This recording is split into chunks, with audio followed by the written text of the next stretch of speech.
Buenas tardes, bienvenidos a un programa más de un velero llamado Libertad.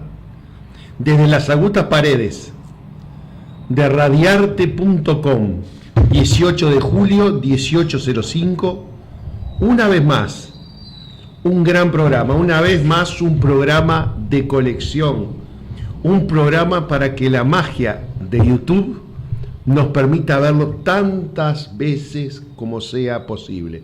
Es de esta manera que Germán Todjian, un servidor, y José Cruz Álvarez, hoy recibimos a Roque García. Bienvenido al Uruguay, Roque. Bueno, muchas gracias. Sí, es un placer para mí volver a esta casa, volver a conversar con los amigos y bueno, estamos acá para ver qué podemos hacer para mejorar esta hermosa ciudad. Cuéntanos, Roque, ¿cómo ha sido tu candidatura, el proceso, la campaña política de cara a las elecciones pasadas?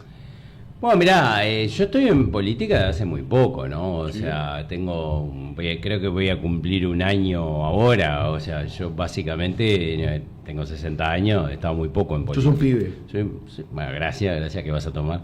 Pero, entonces, yo tengo una sola experiencia en campaña. Entonces yo creo que, si voy a ser sincero, creo que la política está llena de gente. O sea, si me hubieran dado $1 por cada palmadita en la espalda, terminaba rico. Pero después, como a veces las palmaditas en la espalda no se traducen después en apoyos concretos, ¿no? O sea, en votos.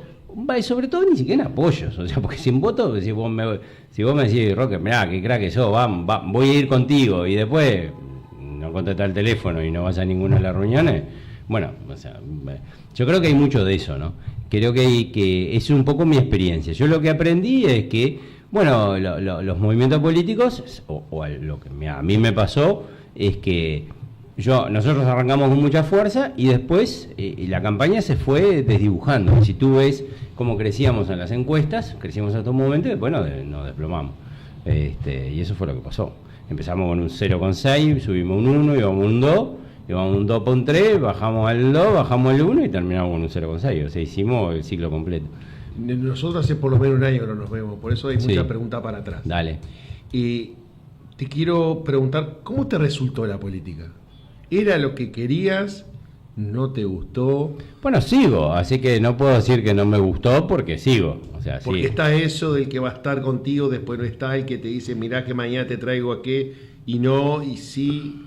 Esa es un poco vuelta. Bueno, ¿cómo lo viste? Yo creo que en toda actividad humana uno tiene que aprender y que además a mí me pasó que yo integraba un partido que venía en una profunda crisis y que sigue hasta el día de hoy. Yo ya me fui de Cabildo Abierto todos los días con una crisis nueva. O sea, es un partido que no ha parado de crecer, por decirlo así, y de alguna manera de sorprender el último que pasó con Manini Ríos yendo a filmar el acta de Khomeini, ¿no? Sintiendo lo menos que se puede decir de eso que sorprendió a sus propios militantes, ¿no? O sea, lo menos, de ahí para afuera, ¿no?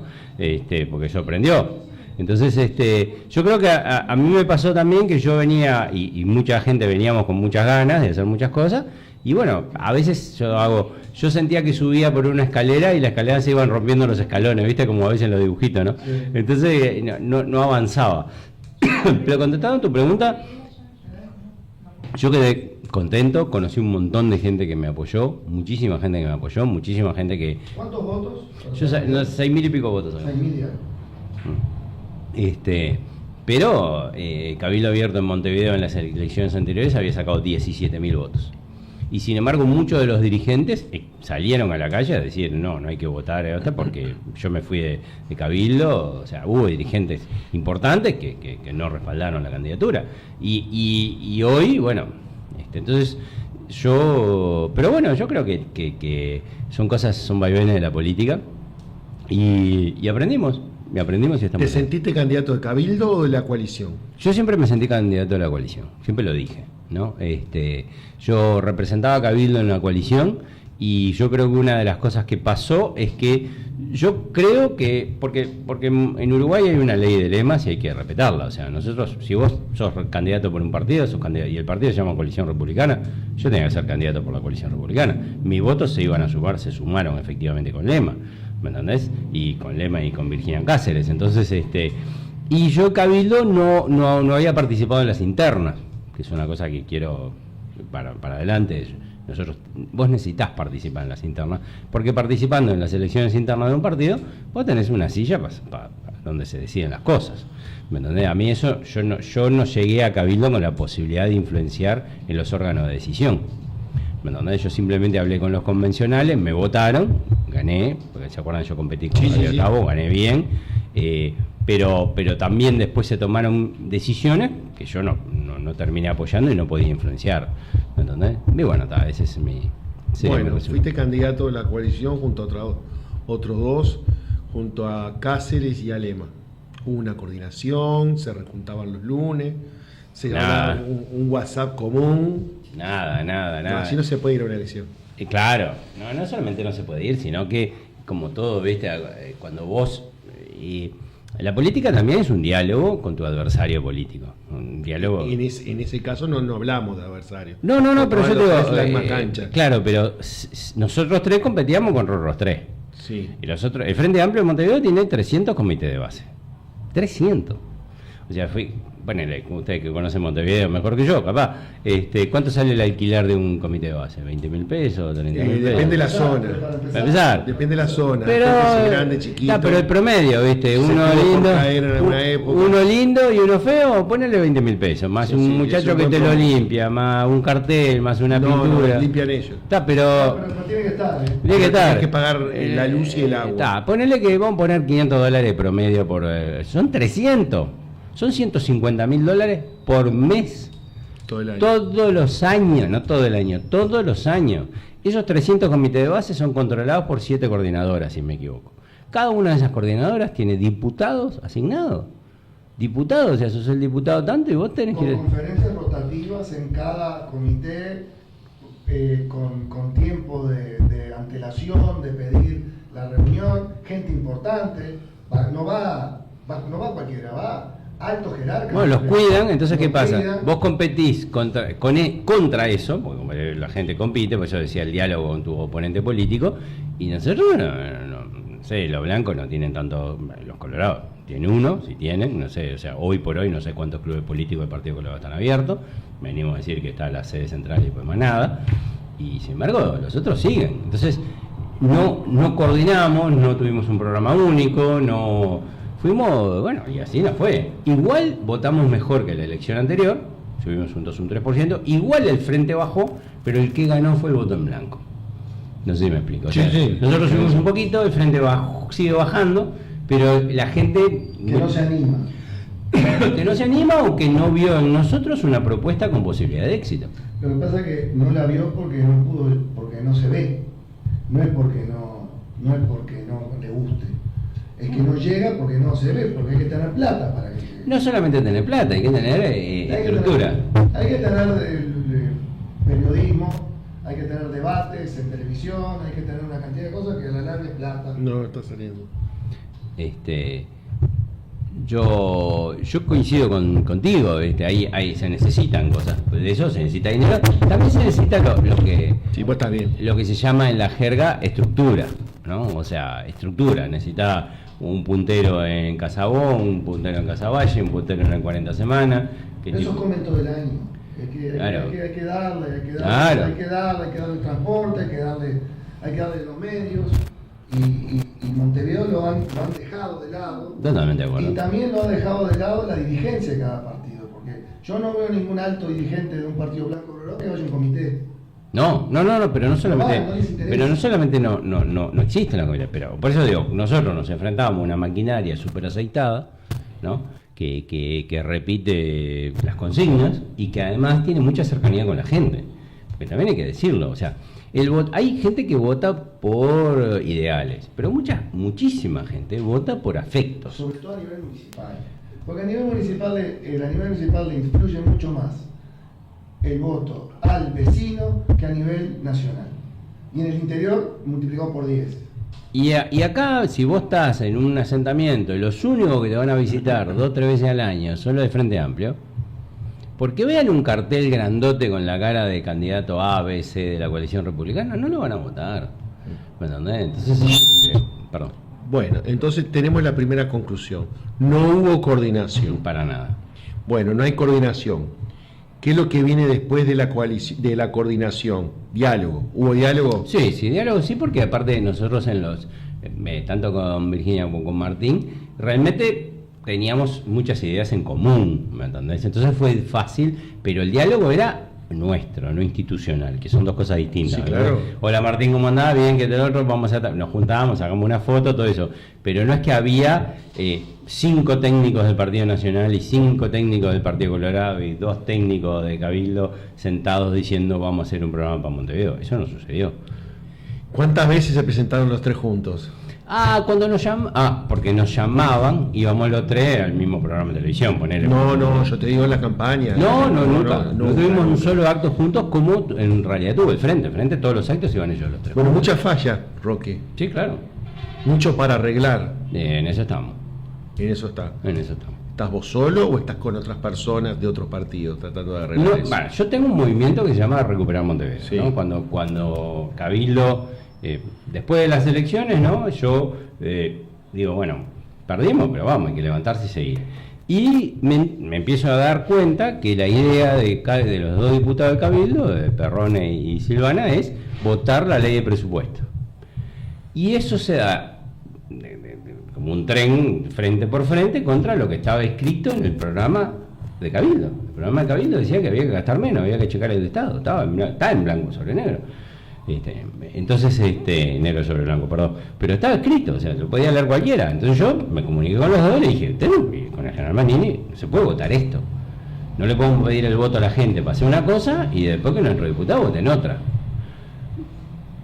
Y ahí yo dije, si lo votan, yo me bajo el barco. El general Manini, acá lo entrevistamos. Yo generalmente estoy de acuerdo con lo que habla el general en privado y también lo que dice en público. Ahora, después lo que vota es un misterio, porque acá dijo que no hay nada más parecido al frente que los blancos y los colorados. Y resulta que se le vota, por Cabildo Abierto, los representantes de Cabildo Abierto, no quiero hablar que sí. le votan todo al frente. No solamente todo, sino que le votan lo importante. Exactamente. Porque en la democracia uruguaya hay una ley que es la más importante, que es la ley de presupuesto. Porque no todos los regímenes del mundo, no todos los países tienen presupuesto. Sí, pero se empieza a gobernar después de eso. O sea, pero si yo te voto a vos la ley de presupuesto, te voto todo, te voto el programa de gobierno. Se gobierna a partir de ahí. Entonces, vos no le podés votar a los tipos el programa de gobierno.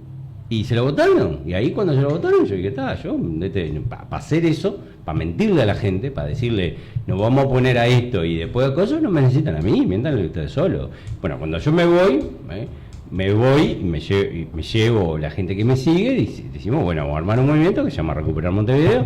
Tenemos 2 mesas, una mesa de coordinación política y una mesa técnica, con arquitectos, ¿viste? Un poco la movilidad, las 2 cosas que... Y después tenemos gente en los barrios, y bueno, y es con lo que estamos tratando de presentar, porque ahora, el 8 de noviembre, hay elecciones de los consejos vecinales. Y nosotros nos vamos a presentar vecinos para los consejos vecinales, que es la siguiente elección que tenemos en vista. Lo va a presentar desde la coalición republicana. Vos sabés que los consejos vecinales lo que se intenta es que sea una organización de vecinos. Es decir, yo puedo decir que vos, yo te apoyo, pero la gente vota, en las listas votan tu nombre. No hay ley de lema. No hay colores. No hay colores. O sea, es el buen vecino Germán, ¿me entendés? O la buena vecina Ana. El que se ocupa. El que se ocupa es el vecino y no hay una estructura. Lo que sí, el frente tiene, que obviamente los elige y los apoya, y la coalición no lo hacía, nosotros estamos trabajando para que eso se vuelva a hacer. Pero hay elecciones de consejos vecinales que me parece que son muy importantes para que la gente se despierte y empiece a formar parte de la estructura del gobierno de la ciudad, porque si vos sos concejal, sos parte de la estructura del gobierno de la ciudad. ¿Vos traes eso de Suiza, por ejemplo, como la democracia suiza es tan directa? Mirá, yo soy escribano y doctor en... No. Entonces fue lo que estudié... tenés razón. Ahí está. Tenés razón, eso viene de un sistema suizo. Un sistema suizo en que la gente se involucra, pero si vos sos un partido político, un movimiento, y no sos capaz de cambiarle al vecino la vereda, el semáforo, el cruce enfrente a la escuela, el estacionamiento para los gurises que van a jugar al fútbol, si no puedes cambiar lo chico, ¿cómo vas a querer cambiar lo grande? Porque vos le tenés que cambiar la vida a la gente, y si lo único que podés hacer para cambiar lo grande es regalarle chapa, bueno, entonces en realidad no estás cambiando la vida, ¿entendés? Entonces yo creo que lo que tenemos que hacer, y invito a todos los que nos estén escuchando, es preparar vecinos que estén en contra de esta administración municipal, de alguna manera, para hacer oposición. A mí no me interesa de dónde vengan, ni siquiera, porque esto es la política municipal y la política vecinal, es muy de sentido común. El tipo de los cantones, ¿no? Claro, es eso, pero también es muy de sentido común. Si hay una escuela, vamos a poner una cebra. O sea, y vienen los gurises en un colegio en Pocito. Es imposible pasar a esa hora, levantar los gurises. Vamos a hacer algo. Vamos a eliminar el estacionamiento. O sea, son cosas que no se necesitan pensamiento legales y ideológicos muy complicados. Entonces, en ese movimiento, Recuperar Montevideo, eso es lo que estamos trabajando, en conseguir movilizar vecinos de los barrios para que se presenten a las elecciones del 8 de noviembre. Un Montevideo un Montevideo de democracia más directa. Un Montevideo de democracia más directa, un Montevideo influido. Y yo voy a contar, en el municipio CH y en Pocitos, en la Rambla, en el preso Pocito, ¿no?, por decirlo así, la coalición saca 70-80% de los votos. Pero el Consejo Vecinal, la mayoría del Frente Amplio. Pero ahí en la esquina del Expreso, en la Rambla, estuvieron 5 luces apagadas durante un año. En la Avenida Brasil y la Rambla. 5 luces apagadas.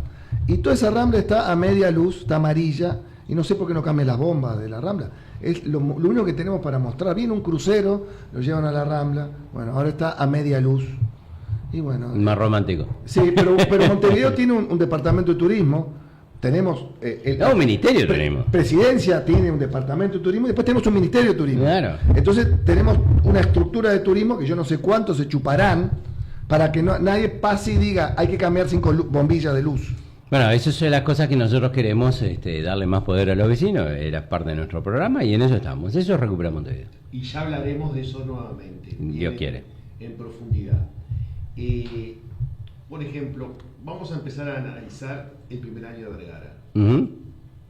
Bueno, Vergara presenta su presupuesto. Con Vergara no fue una sorpresa. Vergara llega a la intendencia y dice, sigan. Acá no pasó nada. O sea, cero cambio entonces. Cero cambio, pero lo ves en el programa, porque volvemos a lo mismo. Vos sabés lo que el tipo va a hacer en lo que se llama presupuesto por programa. O sea, el tipo llevó el presupuesto y no tocó nada. No tocó a DIOM, no tocó nada. Ahora, ¿cómo va a hacer obra? Quiere pedir 318 millones de dólares, 318 millones de dólares, de los cuales 102 creo, son para hacer el saneamiento, parte del saneamiento, la parte 4 o 5 del saneamiento. Sí, que terminaría en el 36, dijeron. Pero el programa de saneamiento se empezó a planificar en el gobierno militar y se fue haciendo por etapas para mejorar el saneamiento. Digamos, de los 100 millones, de los 300 millones que se van a pedir, de alguna manera 100 millones podrían ser contemplables. Y después te explico por qué igual no hay que dárselos. Pero los otros 220 millones son para hacer, y está escrito, lo pueden buscar en internet y lo bajan, veredas. $1 millón para arreglar la Ciudad Vieja. Ese dinero que se va a pedir, el préstamo de Vergara es poco serio. Ese dinero se va a pedir 320 millones, hay 4 años de gracia y lo empieza a pagar el próximo gobierno durante 20 años. O sea, es embretar al próximo. No solamente es embretar, hay gurises que no nacieron, que no votan y que van a estar pagando $1 millón para mejorar la limpieza de la... A ver, todos ustedes han manejado la diferencia entre gasto corriente e inversión. Inversión es cuando al final del préstamo te quedó algo. O sea, vos compras un auto, lo pagás en cuota 24 meses, después tenés un auto. ¿Entendés? Si yo compro escobillones, pero está escrito, van a comprar camiones, van a comprar latas de basura, van a comprar escobillones. ¿Qué va a quedar dentro de 25 años cuando se termine de pagar? Eso es el uso diario que debiera estar en el presupuesto de la Intendencia. Ya. Yo tendría que estar ya. Pedir un préstamo. Es como pedir un préstamo, una familia pide un préstamo para comer. Un préstamo de consumo. Exactamente, eso es lo que estamos haciendo. ¿Qué es lo que está haciendo Vergara? No está administrando. Vergara no tocó la estructura de la Intendencia, no tocó las direcciones, no se peleó con Adiós, no tocó los popes, no tocó los privilegios.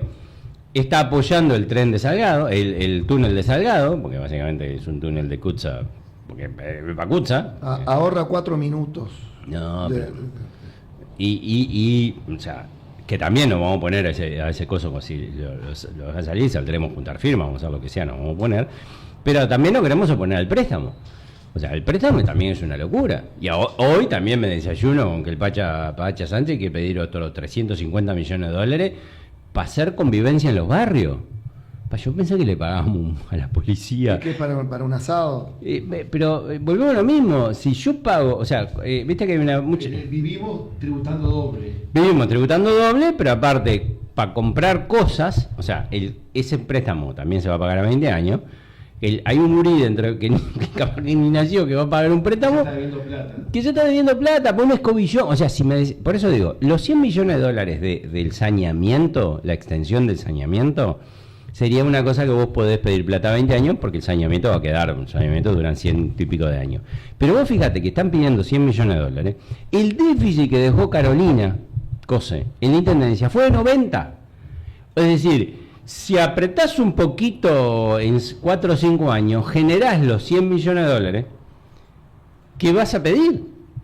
¿Entendés? O sea, y cuando vos haces una obra de 100 millones de dólares, no tenés que poner los 100 millones de dólares arriba de la mesa. La intendencia perfectamente podría decir, mirá, te doy 15 este año, te doy 16 el año que viene, te doy 17 el año que viene, y no pido plata. Y entonces los montevideanos ahorran. Y pagar tramo a tramo, como se hace todo. Hay 1000 formas. El Banco Mundial, cuando te presta, te pide etapas. Y en cada etapa vienen, miran y aprueban la segunda.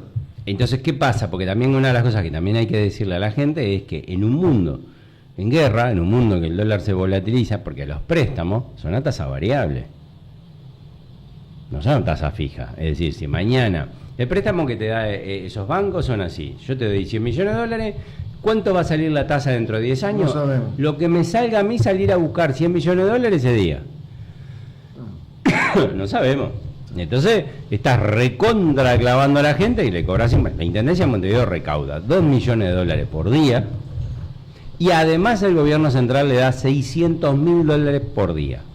O sea, no se lo da todos los días, pero ustedes me entienden. Es decir, la Intendencia recibe a sus arcas 2.600.000 dólares por día. En sueldos está estimado más o menos se vale el 85%. No, en sueldos se va el 48%, sueldos y cargas sociales se va el 48%. Pero en obras se reinvierte el 14%, el 15%. Claro, porque ahí está eso que me gustaría saber. Bueno, las ciudades normales dividen funcionamiento, mantenimiento y sueldos, más o menos en 30%. Si vos agarrás el presupuesto de París, si vos agarrás el presupuesto de Madrid, si vos agarrás el presupuesto de Ginebra, básicamente te da un 30% de sueldos, un 30% de funcionamiento y un 30% de mantenimiento, que son dos cosas distintas. Y funcionamiento y mantenimiento están muy enlazados. Si yo tengo un pozo en la calle y yo tengo un camión de la Intendencia que pasa 14 veces por ese pozo, si no arreglo el pozo, termino cambiando los amortiguadores del camión. O sea, ¿viste? Y si yo cuando el camión se empieza a romper un poquito, lo paro y lo arreglo, gasto menos. Y si el pozo cuando es chiquito lo tapo, gasto menos. Todo eso no pasa en Montevideo, ¿no? En Montevideo el gasto es mínimo. Con un proceso que empezó Tabaré Vázquez, porque también hay que decirlo. O sea, Tabaré Vázquez recibe una intendencia con 12.000 empleados. Hoy tiene 8.000. Con superávit. Sí, pero sobre todo con 12.000 empleados. Superávit también. Un manguito había. Un manguito había. También yo no voy a defender lo que era la intendencia en aquel momento, pero era una intendencia con muchos empleados. Entonces lo que él hace es, dice, no, son muchos. Voy a contratar una empresa para que cambies las bombitas, para que instale carteles. Dicen, qué bien. Y entonces estos muchachos que antes instalaban carteles, se vayan. O sea, privatizó los servicios. Me dice, qué bien. Algunos privatizó, pero mirá lo que pasó. Este hombre no lo echó, que cambiaba bombita. Quedó adentro de la intendencia. Se fue, se retiró, se jubiló en la intendencia. Y cuando se jubiló, no bajó la cantidad de sueldo que se pagaba al total. Quedó entre los muchachos que quedaban. Pero ahora vos que le pagabas a Juan para cambiar bombita, Juan ahora está en una computadora y Pedro, de una empresa civil, cambia bombita. Entonces le está pagando a la empresa, a Pedro, a la escalera, al camión de la empresa privada que cambia bombita. Sí, claro. Entonces, el presupuesto cada vez te quedó, o sea, lo que ellos dicen funcionamiento es que vos cambies la bombita, porque eso es como la ciudad debería de cosas. Yo creo que no hay que ir mucho a los números, hay que decirle a la gente que cierre los ojos y se recuerde Montevideo hace 20, 30 años. Y ahora los abra. La ciudad está totalmente grafiteada, la sociedad está una mugre, los containers están destrozados, y ahora quieren con ese préstamo comprar containers. Creo que van a comprar 1000 containers. Montevideo tiene 7000 containers, ¿no? De basura en las esquinas. 7000 containers. Si vos tenés 7000 containers, una ciudad debería tener 14.000 containers o 12.000 containers. Sí, pero mientras más containers tenga, más tiene gente necesita para relevantarlo. Por eso pasó con las papeleras. No es que la papelera esté mal ni bien, lo que pasa es que si no la levantan es una mugre alrededor de la papelera. No, pero aparte vos, cuando levantás el container, lo lavás, lo llevas, se te rompe. Le pasó un camión y te lo chocó. No pensás en el vandalismo. Hubo un accidente, alguien te rompió el container. Vos vas, cuando ves que está roto, lo levantás, pones uno nuevo, lo llevás, se chapa y pintura, lo pintás. Hay containers en Uruguay que hace más de 7 años que no se lavan, que no ven agua y jabón. Va a venir la NASA a ver qué es lo que hay adentro. Hay containers que tienen 15 años que son los de la Intendencia de Olivera. Y de Olivera, que ya... Sí, de la comunista. Sí, exactamente, del Partido Comunista Olivera. Esos contenedores son todos los... Esos contenedores son todos los del municipio B y Ciudad Vieja. Que está tercerizado por Taylor. Sí. Pero son una mugre impresentable. La Ciudad Vieja. Y si yo veo que la Ciudad Vieja es impresentable, Ciudad Vieja Centro, Cordón, Parque Rodó es impresentable, lo que es de Avenida Italia para arriba, ya no hay nada, el norte ya no hay un desastre. Y tenés toda la razón, es duro, y pagamos impuestos caros. Entonces, digo, bueno, es una de las cosas que vos tenés que la ciudadanía vamos a poner y vamos a plantear alternativas. Pero la paradoja es que en esos barrios es donde más mayoría tiene enfrente. Y en los barrios menos cuidados de la ciudad. En los barrios, porque antes era que tal, porque el intelectual, que esto, que lo otro. Pero ahora ya el intelectual no vota más al frente. No, bueno, pero en esos barrios lo que hay es mucho de lo que hablamos al inicio de la nota, ¿no? La miseria. Pero hay mucho que van, gente, le pintan o sea, hay... El otro día yo hablaba con un vecino y me decía, lo que pasa es que ser blanco en los barrios da miedo, porque hay un control social. ¿Entendés? Aparte, vos sos de izquierda y va un senador a visitarte y se come unos chorizos y la gente ve que llega el senador a tu casa y se come unos chorizos contigo y yo soy blanco y no va nadie, hay una percepción de poder también, digo. Está bien, pero el de izquierda que va a comer el chorizo tampoco le arregló nada en estos últimos años. No, pero le dio sentimiento de pertenencia. Un mimo le dio. Un mimo. Pero con el mimo no se come, con el mimo no se toma agua limpia, con el mimo no hay saneamiento, con el mimo... pero el mimo cambia votos. Y el mimo, ¿sabes lo que significa? Que sos un igual. Que yo te respeto. Que no te voy a pedir el voto. ¡Qué mentira! Bueno... Pero igual yo ahora... Pero la base del caudillismo en Uruguay, o sea, a ustedes que les gusta el Partido Colorado, ¿no? Yo sé que a ustedes el coloradismo. ¿Qué era Pacheco? ¿Qué era Pacheco en el Cerro? ¿Qué era Magurno? Sí. Era una especie de padre. Pero resolvían cosas. Pero además no solamente era un buen gerente, era un tipo que vos sentías que te podía solucionar temas, escucharte y no era porque gestor, porque a veces y dicen, no, pues yo soy mejor administrador. No es eso. Vos tenés que entender a la gente y decirle a la gente que me entendés sus problemas. Y a veces los problemas de la gente, vos escuchás un problema durante 20 minutos y decís, yo a esto no le puedo dar solución. Pero te escuché. Bueno, nada. Entonces me parece pero en esa época no había 600 asentamientos tampoco. No. Era todo más reducido, había fábricas. Era un Montevideo productivo. Yo tuve mi primer trabajo levantando avisos de la guía telefónica y las páginas amarillas y me tocó Maroñas. Y cuando me tocó Maroñas dije, me jorobaron, me tocó Maroñas. Y cuando llegué a Maroñas siendo un guacho de 20 y pocos años, había fábrica de jabón, cerrajería, Claro. fábrica metalúrgica, había de todo. Y me fue muy bien levantando avisos en Maroña. A los otros años después agarré Positos y me fue mucho peor que en Maroña, porque en Positos no hay fábrica, y en Positos Claro. había alguna farmacia, había una. Sí, sí, sí. Entonces la farmacia, la fábrica escondida en Maroña necesitaba estar en la guía. Sí, Ahora sí. uno va a Maroña si no hay laburo, porque está el hipódromo y no hay más nada. No hay laburo, Estoy no. poniendo en mi ejemplo de que me tocó Maroña levantar avisos en la guía teniendo 24 años. Estimado amigo, acá estuvo Francisco Fay, Ujú. un gran amigo de esta casa. A ti te gustó mucho el libro Sí, que sí, escribió me sobre gusta la muy. coalición republicana.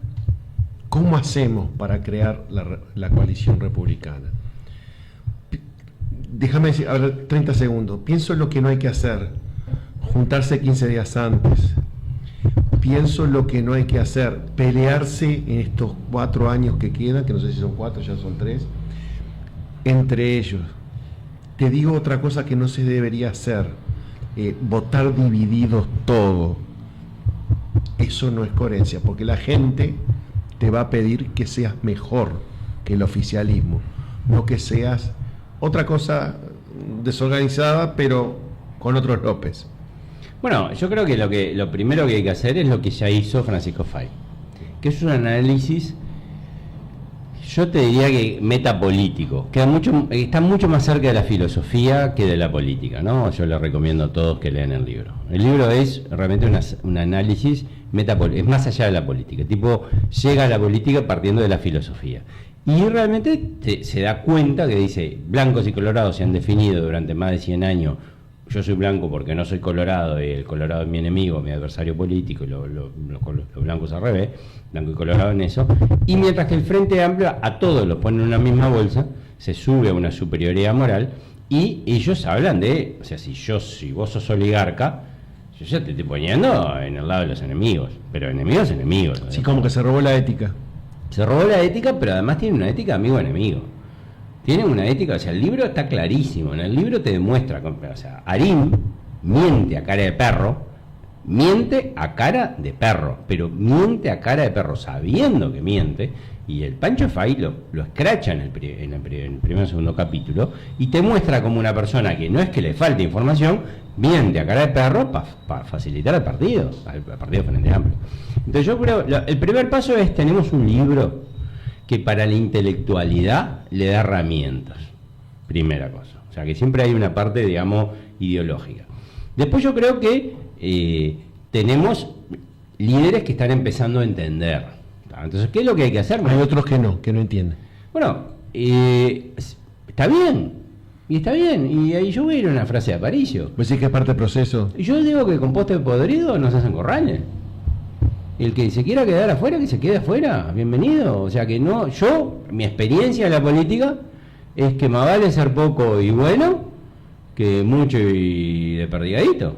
O sea, yo, Roque García, yo prefiero ser poco y vamos y metemos y echamos para adelante y nos unimos y cosas, que al final para decir que somos el que no quiera. O sea, si hay una opción de ir en la coalición republicana y un candidato a lo que sea dice, yo no quiero perder el viejo partido colorado y yo quiero ser un candidato independiente, y el tipo se siente, pero acá somos hombres libres, por favor, que hagan lo que quieran. Nosotros estamos en una situación, Roque, en la cual del régimen del Frente Amplio se sigue saliendo votando. Claro.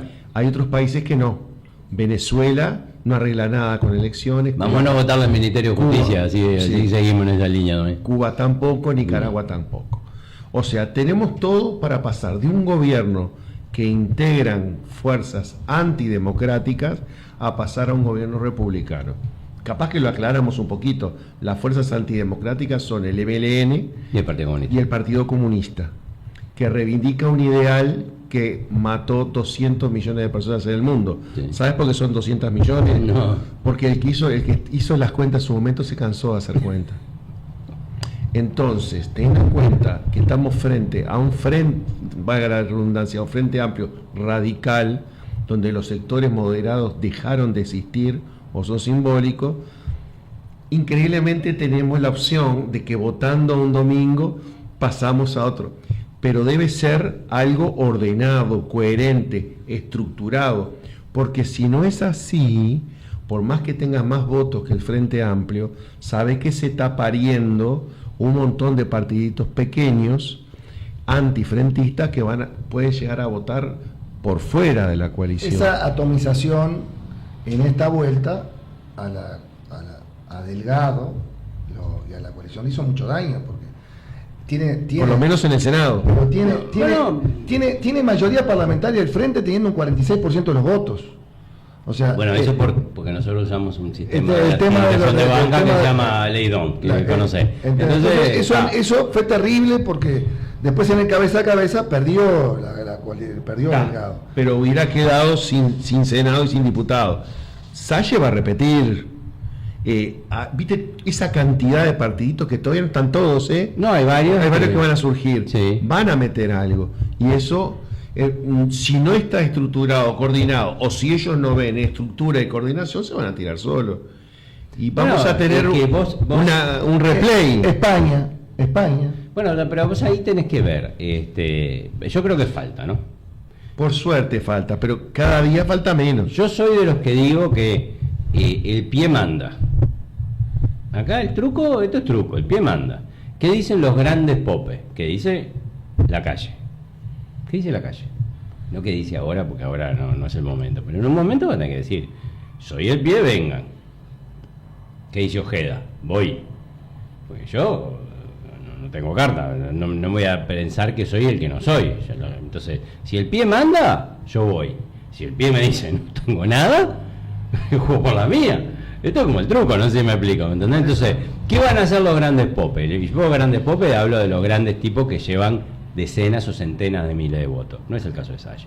O sea, estamos hablando de los grandes popes. Y voy a nombrar algunos, no se me ofendan los demás, pero digamos, la calle, la 40 en el Partido Nacional, que lleva mucha gente, la lista 5 hay que ver cómo queda, Martín, que es una persona que lleva voto, y bueno, Delgado y Mebianchi, pero digamos, nombré del Partido Nacional, son las grandes líneas. Del Partido Colorado hay por lo menos dos, está la línea Ojeda y la línea Bordaberry, y dentro de ellas también debe haber matices, porque todos nos conocemos, no lo voy a nombrar, pero sabemos que hay matices, dos, y ahí vos tenés también que dicen los otros, los más chicos, pero también, digamos, qué hace Lorena Quintana, por nombrar, qué hace, digamos, Luz, qué hace La Libertad Avanza. Luz es coalicionista.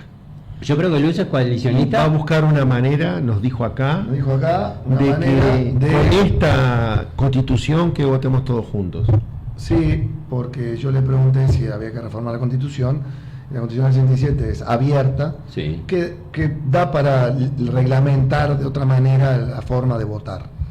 Yo creo que hay, pero lo que necesitamos es la voluntad política de que sea, ¿cómo te puedo decir?, de que tenga sustancia. Entonces yo prefiero que a llamar, vuelvo al ejemplo del truco, no me llamen para porquería. O sea, si me va a llamar para que vamos a hacer una cooperativa de voto, me lo pienso. Yo realmente estoy viejo, ¿viste? Acá hay un problema que es el interior. Sí. Es un problema. Interior es un problema porque las intendencias son blancas, sí, salvo a poquitas excepciones. Sí. Rivera y Salto. Rivera y Salto, y bueno, ahora La Valleja y Canelones, que es un bastión. La Valleja porque votaron divididos. Exactamente. Y Canelones, son todos ex colorados en realidad. Canelones es un departamento ex colorado. Sí, claro. O sea, Montevideo y Canelones, Colorado, bueno, ahora son frentistas. Entonces, si se arma la coalición, de alguna manera esos feudos los quieren mantener para que no vuelva a pasar lo que pasó. Claro. Lo que pasó. Salto se recuperó porque se arreglaron. Bueno, me parece que hay formas de arreglar el interior, ¿no? No, pero mira, el sistema que tenemos ahora de partidos políticos, o sea, si simplemente todos convergen hacia la coalición, que es un poco lo que hizo el Frente, o sea, se sigue llamando Partido Nacional, se sigue llamando Partido Colorado, se sigue llamando Partido Independiente. Se sigue llamando MLN, Partido Comunista, no hay problema, ahí no hubo problema. Pero lo que sí haces es una interna, de esa interna haces una asamblea, que se puede llamar cualquier cosa, pero asamblea, no sé cuánto, y esa hace un programa de gobierno, si vos sacaste el 30% de los votos y él sacó el 20%, bueno, vos tenés alguna cosa y él tiene otra. Entonces se discute, se hace un programa de gobierno y ese programa de gobierno se pone a disposición de la ciudadanía, entonces eso es algo cierto. Vos podés salir a golpearle la puerta al vecino, ¿no? A decirle, votenos. Ahora, si vamos a hacer una murga y cada uno hace su cosa y los intereses, yo ya se lo dije a varios y lo repito acá delante de todo el mundo, a mí no me llamen por porquería, en una buena le digo, yo no voy a militar para que vos seas diputado, porque vos diputado salís siempre, porque vos diputado del Partido Colorado, del Partido Nacional, salís siempre, pero me clavas a mí con otro gobierno de izquierda. Entonces, eso es importantísimo lo que estás diciendo, ¿sabías? Bueno, muchas gracias. No, es neurálgico. Claro. Sustancial. Yo no le milito a diputado, que saben, porque los diputados salen diputados. Entonces, vos decís, el problema del interior. Yo lo que le vamos a decir a la gente, yo no te milito. No te milito, no me pongo. No, y si la gente no te milita, vos no salís. Porque si ya vamos a hacer algo serio. Entonces, si el asunto es que vos querés salir diputado salís siempre, porque acá, en realidad, la arquitectura tiene que ser seria. Porque el Frente Amplio es serio. A mí no me gusta. En eso ha sido el reglamentarista a rajatabla el Frente. ¿De qué partido era Tabaré Vázquez? Partido Socialista. Ahí está. ¿Mujica? Mujica del MLN. ¿Y Orsi? Orsi nació en el Partido Comunista y se tornó... ¿Alguien importa eso? No, inclusive no importa a nadie. Pero Vázquez, antes de su segunda presidencia, renunció al Partido Socialista. Sí, porque ya el Partido Socialista ya yendo muy para la izquierda y lo mandó a freír parra. Entonces, me parece que esa es la cabeza que tiene que tener cualquier coalición. Después, los partidos moderados están desapareciendo, pero mutis por el foro. O sea, nadie dice, pero qué cosa... No. Calladitos, siguen en la mesa porque política. el MPP hizo una planadora. Sí. El MPP empezó, lo que le gusta la historia, fuera del Frente Amplio, ¿no? Entró... Poco estuvo fuera del Frente Amplio.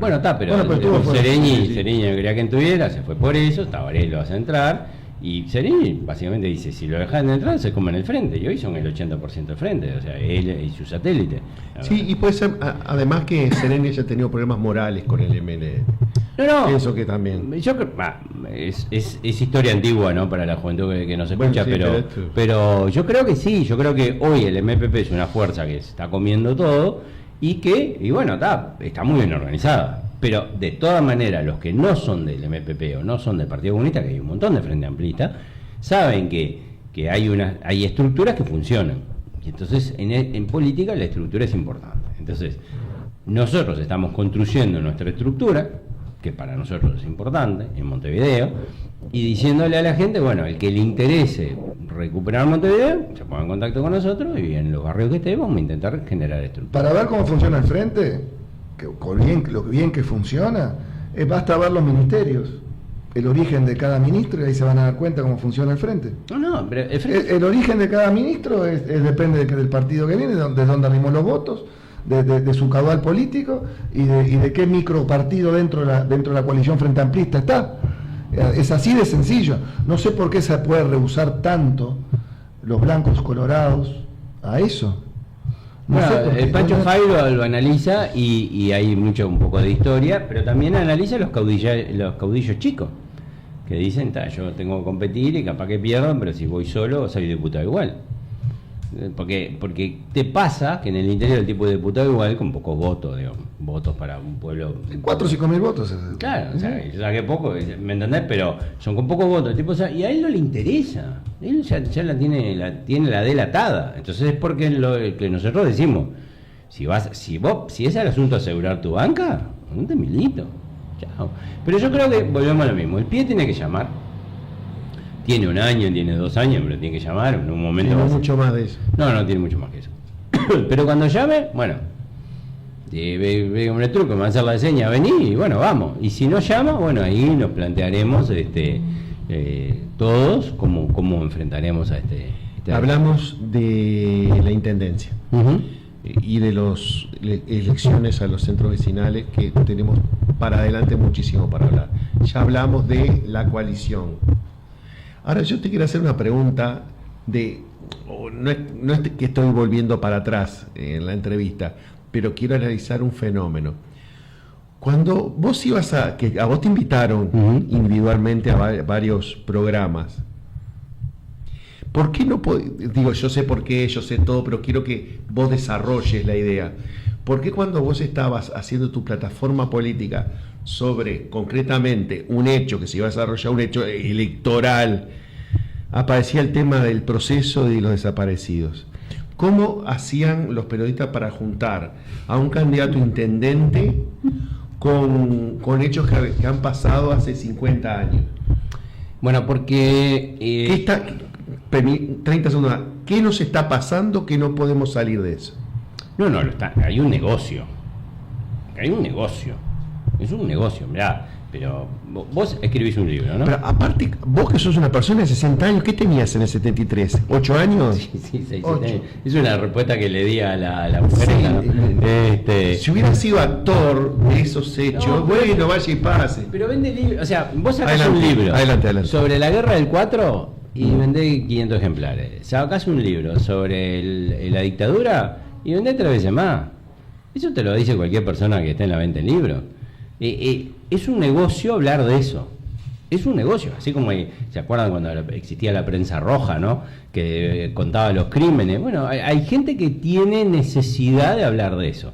Entonces, yo cuando fui a una entrevista en Canal 12, ¿no? La verdad que yo fui a hablar de sí, seguramente. Y me emboscaron, me sentí emboscado. Pero además me di cuenta en ese momento que no tienen ni idea de lo que pasó. Que mencionan cosas que realmente no son verdad, ¿entendés? Yo creo que ahora, ¿por qué lo hacen?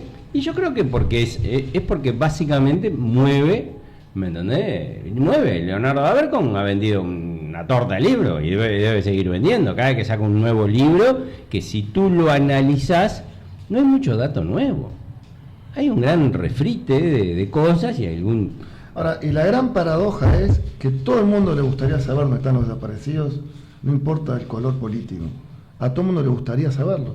Claro, y todo el mundo que lo quiere resolver el problema. O sea, yo no conozco a nadie que diga entierren esto, olvídense, las familias jódanse. Digo, ¿vos decís que no hay lugar a una protesta permanente? No, todo el mundo quiere, Valle lo trató de buscar, digo, no hay nadie que haya puesto un manto sobre esto.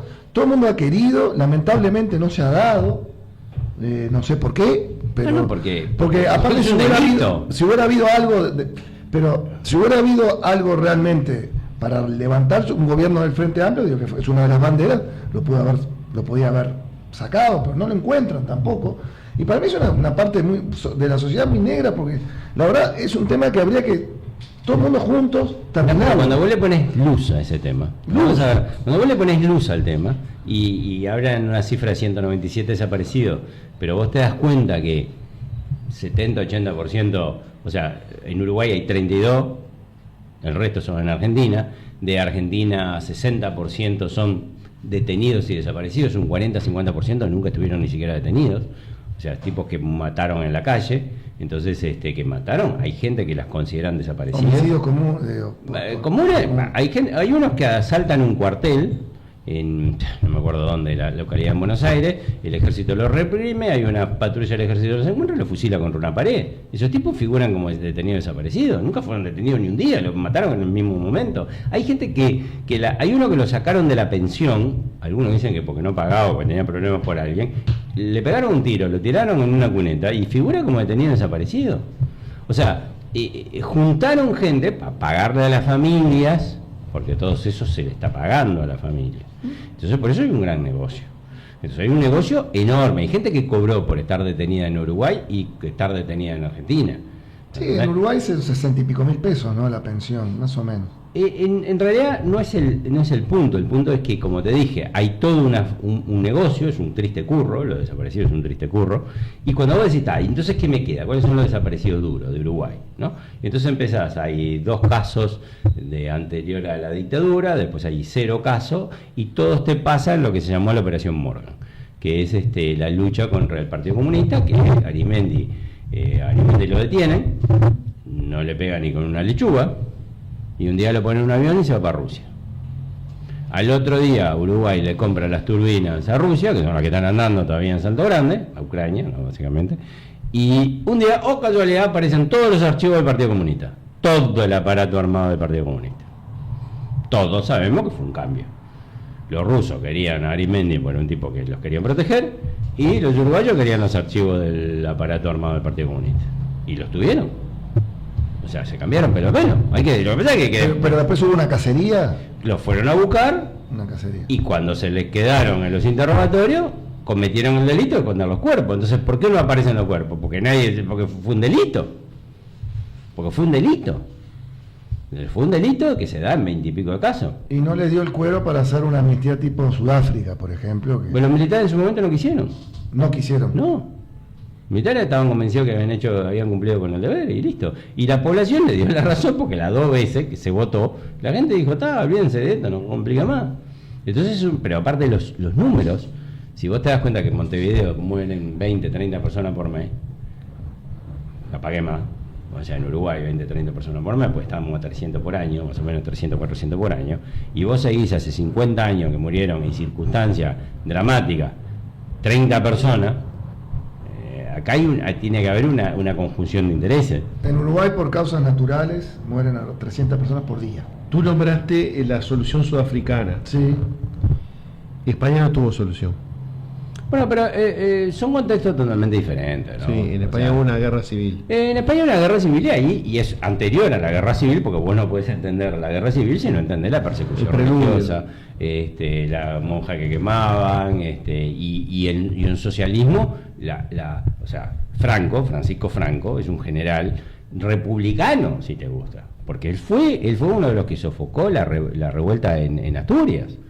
O sea, Franco creía, en una parte muy importante de su vida, está escrito, creía en la República. Cuando en la República se pelean todos, absolutamente todos, Franco es de los últimos que se integra al golpe. Él no iba a ser el líder iba a ser Sanjurjo se mueve en un accidente de aviación, ¿no? Y entonces él queda de líder, pero Franco escribe que él realmente se da cuenta que para España, dice, la República no funciona. Y entonces él cuando hace la guerra, la hace para terminar el problema. No sé si conocéis esos detalles. Sí. Él dice, yo no quiero ganar, yo quiero terminar este problema. Y lo terminó porque básicamente España, hasta hoy, es una España con un modelo pensado por el franquismo. Es la España franquista. No, y el Tratado de Roma tampoco ayuda ahora, ¿no? Bueno, pero porque después es que no prescriben los delitos, entonces ya, pero no se puede decir la verdad. Porque en Uruguay no hay una sola persona condenada por ningún delito de lesa humanidad, porque el Tratado de Roma es clarísimo. Nada de lo que está escrito ahí va para atrás. En Uruguay no hubo ninguna persona que haya cometido ningún delito de lesa humanidad, por 2 razones. La primera razón del Tratado de Roma es que los delitos de lesa humanidad se cometen contra civiles. Y una persona que guarda un arma, o que conoce que vos guardás un arma, o hace propaganda para que ustedes 2 pongan una bomba, ninguno de ustedes 3 es civil. es un acto de guerra. No es civil. No es civil. O sea, vos en Ucrania le das un vaso de agua a un soldado y vienen los rusos y te limpian. Y está bien. Vos en Ucrania le das un vaso de agua a un soldado herido y los rusos no te tocan. Si vos sos parte... por la Convención de Ginebra, por lo que Porque sea. vos no... La convención es anterior, está en los anteriores estatutos de Ginebra, pero obviamente está en la convención. Vos, para ser civil, no podés prestar ningún tipo de asistencia a la Fuerza Armada ocupante. Ninguno. Salvo que vengan, te pongo un revólver en el pecho y decís, bueno, le di pan. Pero si vos, ellos te dan pan y vas caminando a darle pan a la línea de frente y te agarra un misil, y bueno, macho, vos formás parte del esfuerzo de guerra. Entonces, civiles son las poblaciones civiles, que no tienen nada que ver. Todos los integrantes, todos los desaparecidos, todos los presos y todos eran integrantes de organizaciones armadas. Esto está totalmente... No había Juan, capaz que Juan que pasó. No, lo de Elena Quintero es complicado. Elena Quintero era integrante de una organización armada. Todos son integrantes de organización armada. No hay una sola persona en Uruguay presa y condenada, mucho menos muerta y mucho menos desaparecida, que no forma parte de una organización armada. Porque el Partido Comunista decía, Arismendi lo decía, que no descartaban la lucha armada.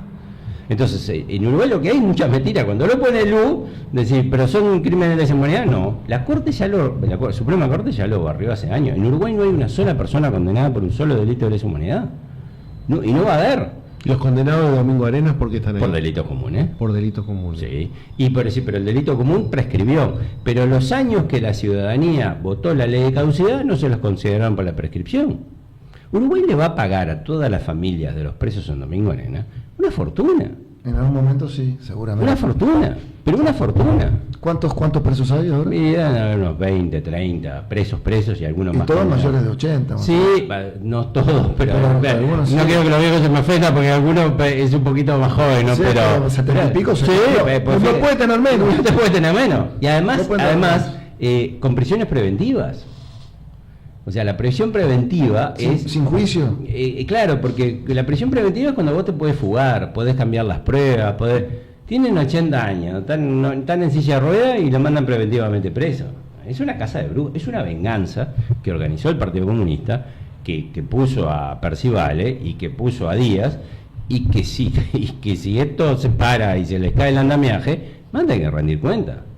Lo saben ellos, lo sé yo, lo sabemos todos. ¿Y por qué hubo presidentes que siguieron con esto? Porque el indulto es fácil, ¿eh?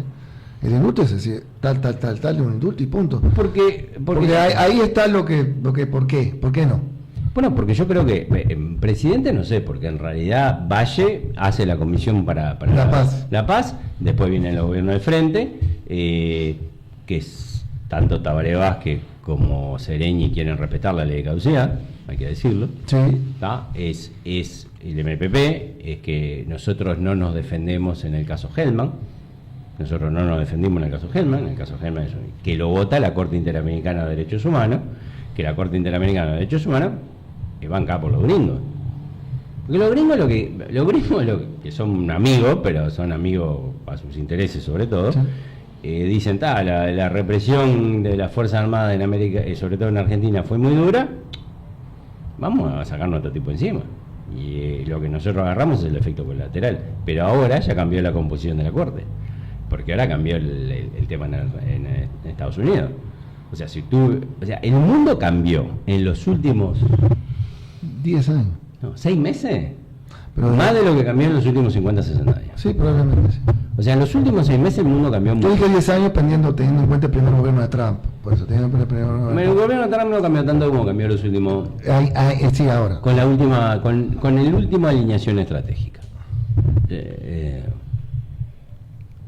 Comenzamos a desarrollar para el futuro estos 3 temas.